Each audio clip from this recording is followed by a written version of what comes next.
Good morning students.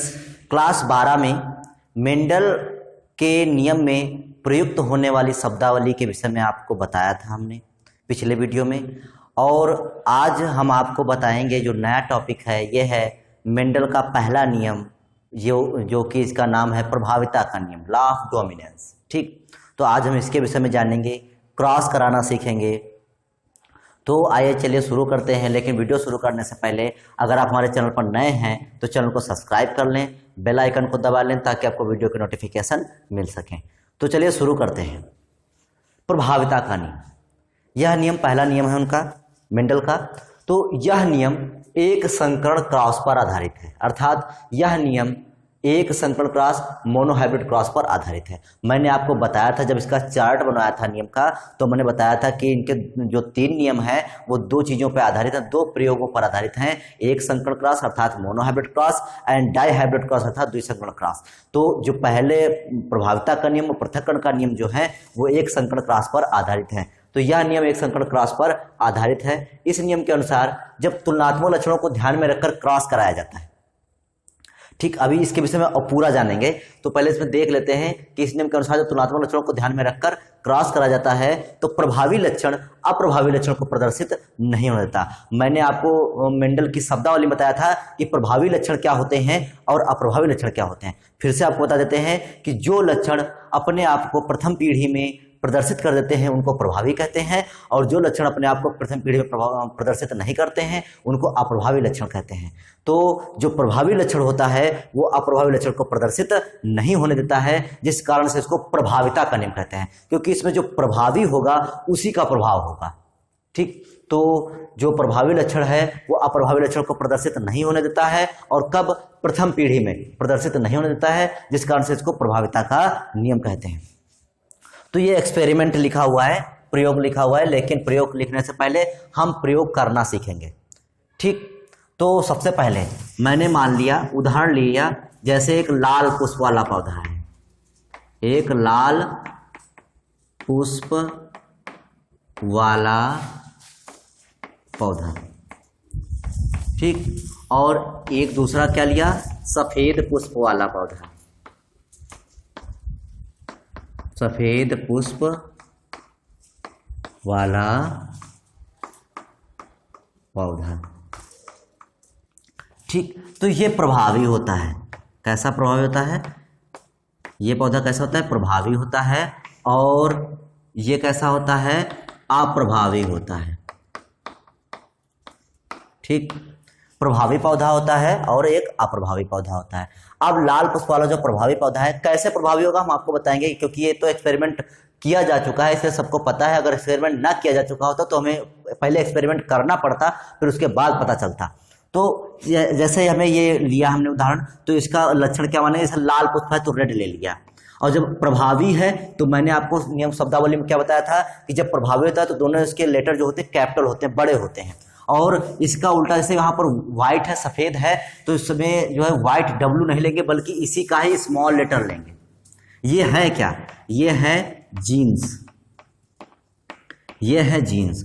और jeans ही कहाँ पहुँचते हैं? युग्मकों में पहुँचते हैं। तो जीन्स कहाँ पहुँचते हैं? युग्मक में पहुँचते हैं। तो युग्मक में क्या होता है? 50%। वैसे तो हम लोगों ने यहाँ पर कामा लगा दिया कि यहाँ कैपिटल आर कामा कैपिटल आर कर दिया, लेकिन आपको बता दें कि जैसे मान लेते हैं 100% जीन्स आर हैं, तो 50% जो युग्मक बनेंगे वो कैपिटल आर के बनेंगे, 50% जो युग्मक बनेंगे वो भी कैपिटल आर के बनेंगे, क्योंकि दोनों कैपिटल आर हैं। तो इसलिए 100% को जो जीन्स बने, जो युग्मक बनेंगे वो कैपिटल आर के होंगे, अर्थात जो युग्मक बनेंगे उसमें लक्षण काहे का होगा? प्रभावी का ही होगा। क्यों? क्योंकि दोनों में युग्मक वही बनना है। ठीक, इसमें क्या है कि दोनों अप्रभावी हैं, इसलिए इसमें 50% अप्रभावी युग्मक और 50% अप्रभावी युग्मक, टोटल 100% होते हैं युग्मक। तो जितने भी युग्मक बनेंगे तो 50% अप्रभावी, 50%, क्योंकि दोनों अप्रभावी ही हैं तो अप्रभावी ही बनेंगे। तो अब इनका क्रॉस करा देते हैं। हम क्रॉस कराएंगे पुनेट के चौकोर खाने की विधि से। जो पुनेट हैं, पुनेट ने चौकोर खाने की विधि दी थी। इस विधि में इन्होंने क्या बताया कि इसमें 2 क्षैतिज खाने होंगे और 2 ऊर्ध्वाधर खाने होंगे। ये जो खाने होते हैं क्षैतिज होते हैं और ऐसे जो खाने होते हैं वो ऊर्ध्वाधर होते हैं। ठीक, तो जो हम एक तरफ जैसे मान लेते हैं किसी को हम मेल मान ले और किसी को फीमेल मान, जैसे युग्मक बने, जैसे 100% युग्मक ये 100% ये युग्मक है, तो किसी को हम मेल मान ले और किसी को फीमेल मान लें, तो हम इधर इनको क्या करते हैं, इस क्षैतिज खाने की तरफ इसको रखते हैं, इस क्षैतिज खाने की तरफ इसको रखते हैं। अब ये जो खाने तो इनको ऊर्ध्वाधर खाने की तरफ रखते हैं, जो ये जीन्स है इनको ऊर्ध्वाधर, तो जो ऊर्ध्वाधर है उनको ये जीन्स रख दिया, और ये तो एक तरफ ये जो जीन्स रखे गए हैं, ये दोनों जो जीन्स रखे गए हैं, जैसे मान लेते हैं कि ये जो जीन्स है ये है मेल, ठीक, और ये जो जीन्स है ये कैसे हैं, ये फीमेल है, ठीक, तो ये मेल जीन हो गए और ये फीमेल जीन हो गए। अब क्या किया गया, हम इस वाले जीन का, इस वाले युग्मक का इस वाले युग्मक से क्रॉस कराएंगे, तो कैपिटल आर स्मॉल आर, फिर इस वाले युग्मक का इस वाले युग्मक से कैपिटल आर स्मॉल आर, इस वाले युग्मक का इस वाले युग्मक से कैपिटल आर स्मॉल आर, फिर इस वाले का इससे कैपिटल आर स्मॉल आर। देखिए सीधा सीधा कहें, इस आर का इन दोनों से क्रॉस करा देंगे, तो capital R capital R small R लिख दिया, फिर ये वाला आर हटा दिया, इस वाले का दोनों से करा दिया, तो कैपिटल आर स्मॉल आर दोनों का कर दिया। अब ये कौन सी पीढ़ी हो गई, F1 पीढ़ी, क्योंकि ये पहली पीढ़ी है, इससे पहले तो कोई क्रॉस हुआ नहीं है, तो ये F1 पीढ़ी के। इसमें अब पौधे कैसे प्राप्त हुए, तो देखिए ये कैपिटल आर है और ये स्मॉल आर है, तो कैपिटल आर स्मॉल आर पर प्रभावी है, जो कैपिटल आर है वो स्मॉल आर पर प्रभावी है, तो इसमें से किसका रंग प्रदर्शित होगा, कैपिटल आर का रंग प्रदर्शित होगा। क्यों, क्योंकि ये प्रभावी है, तो प्रभाव ही जो प्रभावी पौधा होगा वो अप्रभावी पौधे पर अपना जो प्रभाव प्रदर्शित करेगा, तो कैपिटल आर स्मॉल आर को प्रदर्शित नहीं होने देगा, तो इसलिए कैपिटल आर स्मॉल आर जितने भी बने हैं, तो ये कैसा क्या परिणाम प्राप्त हुआ, 100% लाल पुष्प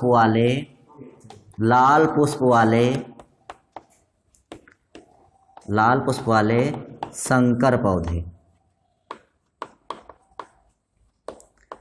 क्या प्राप्त हुए, जो F1 पीढ़ी थी उसमें लाल पुष्प वाले संकर पौधे। मैंने बताया था कि संकर हाइब्रिड क्या होता है, हाइब्रिड क्या होता है कि जब कोई भी चीज क्रॉस कराई जाए, जब किसी पौधे के लक्षणों का जब क्रॉस कराया जाता है, तो उसमें जब एक प्रभावी जीन हो और एक अप्रभावी जीन हो, तो ऐसे लक्षण को क्या कहते हैं, संकर हाइब्रिड कहते हैं। और अगर यही यहां पर लक्षण माना गया होता तो हम इसे कहते हैं विषम युग्मजी, क्या कहते हैं, विषम युग्मजी कहते हैं, लेकिन यहां पर क्रॉस कराने के बाद ये लक्षण प्राप्त हुआ है, इसलिए यहां पर ये संकर होता है, हाइब्रिड होता है। तो ये हमारा हो गया क्रॉस, तो ये हमारा F1 पीढ़ी में सब हो गया।